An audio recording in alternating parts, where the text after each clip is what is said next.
अथवा ज्वाइनिंग कब तक होगा? इस सवाल का जवाब मैं अपने तरीके से देता हूं, आपके लीडर्सगण भी दे रहे होंगे और अन्य मीडिया जो हमारे सोशल मीडिया है, यूट्यूब चैनल्स हैं, वे भी दे रहे होंगे, लेकिन मैं अपनी तरफ से जितना जानता हूं उस हिसाब से मैं देने की कोशिश करता हूं।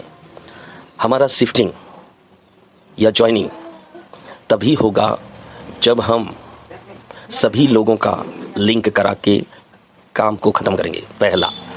दूसरा, जो भारत सरकार ने हमें 12,000 करोड़ दिया है कि जितने भी माल गोदाम हैं उन माल गोदामों में भारत सरकार के कर्मियों के लिए जो सुख सुविधाएं होती है वो सुख सुविधाएं बनाई जाए, उस सुख सुविधाओं का डेवलपमेंट किया जाए, क्योंकि आप भारत सरकार का कर्मी बनने जा रहे हैं, न कि अभी जो ठेकेदार के अंडर में मजदूर लोग काम कर रहे हैं वे भारत सरकार के कर्मी नहीं हैं। और हमारा शिफ्टिंग एक भारत सरकार के कर्मी के रूप में जब होने जा रहा है तो वहाँ का इंफ्रास्ट्रक्चर जब तक तैयार नहीं होगा तब तक मुझे नहीं लगता कि शिफ्टिंग की जा सकेगी। आप जानते हैं कि जितने भी माल गोदाम हैं वहाँ पर ना तो विश्रामालय है, ना स्नानागार है, क्योंकि जब मजदूरगण सीमेंट का बोरा ढोएंगे या अन्य सामानों को ढोएंगे उसके बाद उन्हें स्नान करने की आवश्यकता होगी और साथ ही साथ उन्हें विश्राम करने की भी ज़रूरत पड़ेगी। जो यह सारी सुविधाएं वहाँ पर अभी उपलब्ध नहीं हैं। आप अपने अपने माल गोदाम में विज़िट करके देख लें, जिस माल गोदाम के लिए आप आवेदन किए हैं वहाँ जाके देख लें और जांच लें और उनका वीडियो बनाकर मुझे भेज भी सकते हैं, ताकि मैं मीडिया के माध्यम से आपके माल गोदामों को पूरे भारत तक पहुँचाने की कोशिश करूँगा। शिफ्टिंग तभी होगा जब आप एक भारत सरकार के कर्मी के रूप में जो इंफ्रा चाहिए होता है, किसी भी भारत सरकारी काम, सरकारी कर्मी के लिए जो सुख सुविधाएं दी जाती है वो सारे सुख सुविधाएं उपलब्ध होगी तभी हमारा शिफ्टिंग होगा। ये लॉजिकली सही भी है। हम उस रूप में नहीं जा सकते, उस रूप में शिफ्टिंग नहीं करवा सकते जैसा कि अभी वर्तमान में हर एक माल गोदाम में इंफ्रा देखने को मिलता है। वहाँ सड़क की कमी है, वहाँ कैंटीन की व्यवस्था नहीं है, वहाँ शेड नहीं है जहाँ पर विश्राम किया जा सके, वहाँ शौचालय नहीं है, वहाँ स्नानागार नहीं है, सड़क अच्छे नहीं है, सिक्योरिटी से संबंधित बाउंड्रीज नहीं है। बहुत सारी बातें हैं जिसकी वजह से हमारा शिफ्टिंग अभी तुरंत नहीं हो सकता है। और मैं बार बार कहता हूँ, संभवतः अक्टूबर तक ये जो इंफ्रा की बात की जा रही है वो पूरा हो जाएगा और अक्टूबर तक हमारे लीडर्सगण जितने भी मजदूर, सरदार, मुंशी या एंसिलरी अप्लाई किए हैं उनका लिंक का काम ख़त्म करेंगे। हमारी एक बहन जो कि उत्तर प्रदेश गोरखपुर से मुझसे बात की है, उनका जिज्ञासा, उनका क्वेश्चन का जवाब मैं देने की कोशिश किया हूँ। गोरखपुर भारत का सबसे बड़ा रेलवे स्टेशन है और वहाँ हज़ारों लोगों की नौकरी लगने वाली है और इसके लिए आप सबों को तैयार रहना है। नकारात्मक बातों पर ध्यान नहीं देना है, क्योंकि सकारात्मक सोच से सकारात्मक परिणाम आते हैं। नकारात्मक बातों से नकारात्मक परिणाम ही आते हैं। ये ज़िंदगी का नियम है। जो लोग ठान लेते हैं बचपन से ही कि मैं बड़ा होकर आईएएस बनूंगा, वे लोग आईएएस ही बनते हैं। जो लोग ठान लेते हैं बचपन से ही कि मैं डॉक्टर बनूंगा, वो बड़ा होकर डॉक्टर ही बनते हैं। हमारे मजदूर यूनियन में कुछ नकारात्मक अफवाहें फैलाई जाती है, उन सबों पर ध्यान ना दें। हमारे यूनियन के राष्ट्रीय प्रभारी श्री मनोरंजन जी जो भी इन्फॉर्मेशन हमें देते हैं उन्हीं के बातों और उन्हीं के हिसाब किताब से हमें चलना है। दुनिया बहुत कुछ कहती है, टांग भी खींचती है, उन लोगों का टांग खींचती है जो डॉक्टर बनना चाहते हैं, आईएएस बनना चाहते हैं या बहुत कुछ नौकरियों में जाना चाहते हैं, उनके टांगें खींची जाती है। मतलब सफलता को देखकर बहुत लोगों में ईर्ष्यालु भाव आते हैं और उन ईर्ष्यालु भाव से आप बच के रहें, क्योंकि आपको आने वाले समय में भारत सरकार का कर्मी का दर्जा मिलने जा रहा है। आप बहुत सौभाग्यशाली हैं कि इस यूनियन में हैं और इस यूनियन में एकता में बने रहना बहुत ज़रूरी है। और अफवाहें फैलाने से एकता टूटती है। एक परिवार में एक माता पिता में गलत संदेश अगर गांव वाले दे देते हैं तो माता पिता में लड़ाई हो जाती है और वो परिवार टूट जाता है। तो अफवाहों पर ध्यान ना देते हुए हमें अपने राष्ट्रीय प्रभारी हों चाहे हमारे महामंत्री श्री अरुण कुमार पासवान जी हों, उनके गाइडलाइंस पर हमें चलना चाहिए।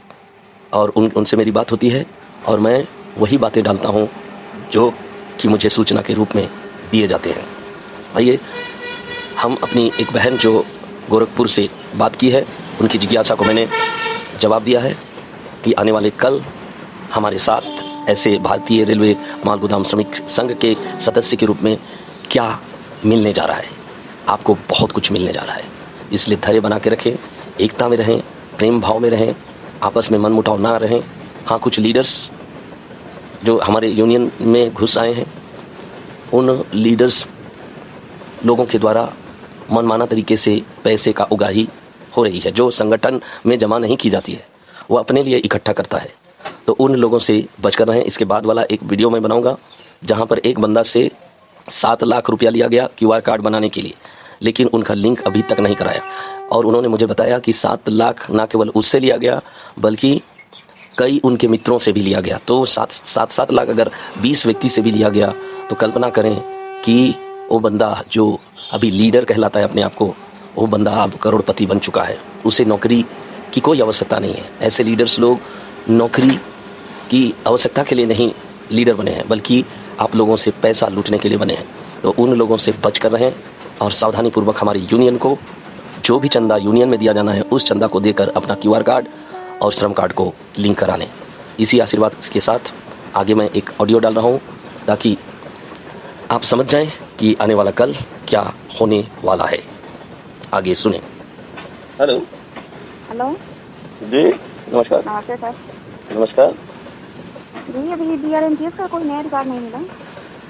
नया रिकॉर्ड यही है ना कि 6,85,000 का लिंक करना है। वो लिंक चल रहा है अभी, पहला काम चल रहा है। दूसरा काम ये चल रहा है कि हम लोग को जो 12,000 करोड़ मिला है हमारे यूनियन को नहीं बल्कि माल गोदाम का जो श्रृंगार करना है, उसका सजाना है ना जी। माल गोदामों को सजाना है। वहाँ मतलब जिस तरह से पैसेंजर ट्रेन के लिए जो भी सुविधाएं दी गई है वो सुविधा माल ट्रेन वालों के लिए भी होगा, माल गाड़ी के लिए वालों के लिए भी होगा, प्लस हमारे मजदूरों के लिए भी होगा। ये दोनों काम जो है अभी साथ साथ चल रहा है और उम्मीद करते हैं यही कि अक्टूबर तक ये दोनों काम समाप्त हो जाएगा। उसके बाद हम लोग का शिफ्टिंग होगा। अभी अक्टूबर के बाद शिफ्टिंग होगा? हाँ, अक्टूबर तक लग जाएगा, टाइम लगेगा। जी। अभी जिस हालत में है माल गोदाम है, उस हालत में तो कोई काम करने जाना पसंद नहीं करेगा। वहाँ ना शेड है जहाँ पर गर्मी में बोरा ढोएगा, शेड भी नहीं है। अब विश्राम करने के लिए जगह ही नहीं है, स्नान करने के लिए जगह ही नहीं है, वहाँ टॉयलेट बाथरूम है नहीं है। तो कल्पना करिए कि वैसी स्थिति में अगर शिफ्टिंग कर देगा तो कैसे अच्छा लगेगा। तो सरकारी, आप लोग सब सरकारी ना बनने जा रहे हैं। अब वो ठेकेदार के अंडर में तो वाला सिस्टम तो खत्म हो रहा है। जब खत्म हो रहा है तो जिस तरह से रेलवे के जितने भी कर्मचारी हैं उन लोगों को जो भी सुविधाएं मिलती है वो सुविधाएं हम लोगों को मिलेगा। इसीलिए 12,000 करोड़ मिला है। हाँ, नहीं तो फिर सरकारी कर्मचारी होने का क्या अर्थ रह जाएगा। हम लोग भी वही कैटेगरी के लोग रह जाएंगे जो अभी माल गोदाम में ठेकेदार के अंडर में काम कर रहे हैं। वो कैटेगरी के लोग नहीं ना बनना है हम लोग को। नहीं, लेकिन तो क्या पूरा उम्मीद है कि अक्टूबर तक? एकदम उम्मीद है, एकदम धैर्य को बना के रखिए, एकदम होगा ही होगा। इसको कोई नहीं टाल पाएगा। भले टाइम लग रहा है लेकिन एक सिस्टमैटिक वे में जा रहा है। डेट बहुत ज्यादा हो गया था। क्या करिए, अगर मान लेते कि यही 12,000 करोड़ जो मिला है, इस पैसा को जिस समय बीजेपी सरकार आई थी उसी समय तुरंत दिया होता तो अभी तक शिफ्टिंग हो जाता। सरकार भी लेट करती है और हम लोग का BRMGS में भी कुछ कमियां रह जाती है। जब तक सोचिए तो 4 से 5 साल पूरा हो रहा है भारत सरकार का, रेलवे मंत्रालय का, हाँ, जो भी मिनिस्टर है। और उसी समय जिस समय रेलवे मंत्री बने या जिस समय बीजेपी सरकार आई केंद्र में, उसके 1 साल बाद भी दे दिया होता 12,000 करोड़ तो आज ये दिन देखने को नहीं मिलता।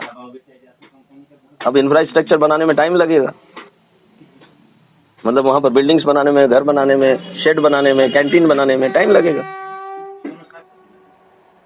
और इसी वजह से ये हो रहा है, लेकिन जरूर होगा।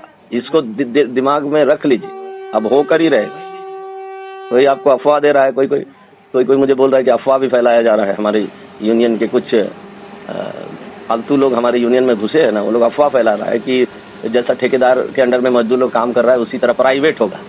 वो सब चीजों पर एकदम उन लोगों का बात मत सुनिए। वो दुष्ट आत्माएं हैं, जो हमारे यूनियन में दुष्ट आत्मा भी घुसी हुई, दुष्टों का बहुत शक्तिशाली हावी है हमारी यूनियन। तो अफवाह को ऊपर मत जाइएगा, दुष्ट आत्माओं से बच के रहिएगा। इंसान के रूप में दुष्ट आत्माएं हैं हम लोग का यूनियन, तो उसको उन लोगों का बात मत मानिए। जो मैं कह रहा हूँ वो वही सही, ठीक है। ठीक है सर। आप यूपी से बोल रहे हैं क्या? हाँ यूपी गोरखपुर।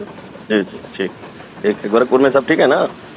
हाँ गोरखपुर में तो ठीक ही है सर, बस यही गोरखपुर पूछने के लिए गोरखपुर है। रेलवे स्टेशन तो सबसे बड़ा, भारत का सबसे बड़ा रेलवे स्टेशन है।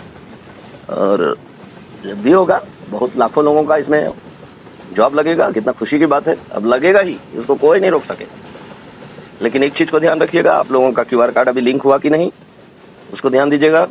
जिसका क्यूआर कार्ड नहीं बना है उसका बनवा लेंगे, जिसका ई श्रम कार्ड नहीं बना है उसको बनवा लेंगे। और ई श्रम कार्ड से क्यूआर कार्ड को जोड़ देना है। जैसे आधार कार्ड जुड़ा हुआ है ना हम लोग का जी। ई श्रम कार्ड के साथ, हाँ उसी तरह जोड़ देना है हम लोग का क्यूआर कार्ड को। हो गया, उतना ही करना है, बाकी रह गया। ठीक है। और सब बहनों को मेरा तरफ से आशीर्वाद दे दीजिएगा, ठीक है? ठीक है, thank you sir. Thank you, God bless you.